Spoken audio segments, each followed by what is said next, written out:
Hello guys, કેમ છો? મજા જશું તો આપણે સારવીને તૈયાર કરીને આંગણવાડીમાં કેવા છો હોય અને હવે આપણે ઘરનું કામ બધું બાકી છે એ કરશું, પછી દુકાનમાં જાશું, કોઈ ગ્રાહક આવે તો, નકર પછી ઘરનું કામ જ કરશું આપણે. જો આપણી એક્ટિવા હજી હમણાં જ લીધી હો. જો કલર કેવો છે બતાવજો. કલર તો સારો જ છે. આપણી દુકાન જો છે ને,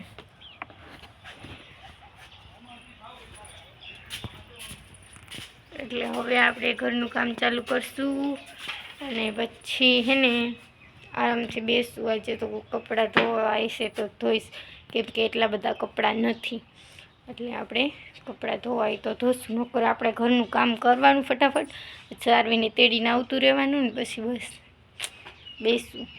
પછી આજે એટલું કામ નથી. સારવીને તેડવા જવાનું છે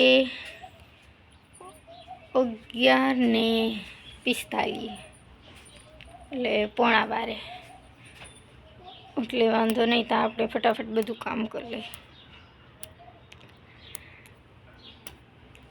સારવી છે ને બહુ વાયડી થઈ ગઈ છે. બધા પાસે જેવું વસ્તુ જોતું હોય એવું જ એમ કે મારે જોઈશે, એટલે બજારમાં જવું જોશે. એના માટે 2-3 વસ્તુ લેવાની છે, લઈ આવું રમવા માટે, અને શાકભાજીને એવું તે લઈ આવું. પણ એ આવતી રહીએ ને પછી થાય. અમારે તો અહીંયા કેવો રસ્તો ખરાબ થઈ ગયો છે, તો ગાડી સરખી હાલતી નથી. થોડેક લગીને તો ધીમે ધીમે હલાવવી પડે. તો મારા જેવા તો એમને પડી જાય. હા, તો પછી હું પડી જાઉં તો મારી ગાડી પડી જાય, મારી ગાડી પડી જાય તો મારી ગાડીને કંઈક થાય. મને થાય તો ભલે થાય, પણ મારી ગાડીને કંઈ ન થવું જોઈએ. જો નંબર 1 છે મારી ગાડી, જો હે ને. બાકી કાંઈ ઘટે જ નહીં મારી ગાડીમાં. એ મારી જ ગાડી છે, કેમ કે મારી સારવીને તેડવા મેકવા જવાનું હોય ને, એટલે મેં ગાડી લેવડાવી.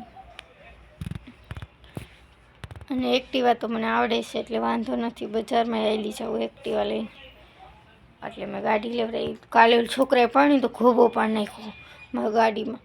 બધા એમ કે સર્વિસમાં જાય ને તો કરી દેશે, કરી દે તો સારું એમ.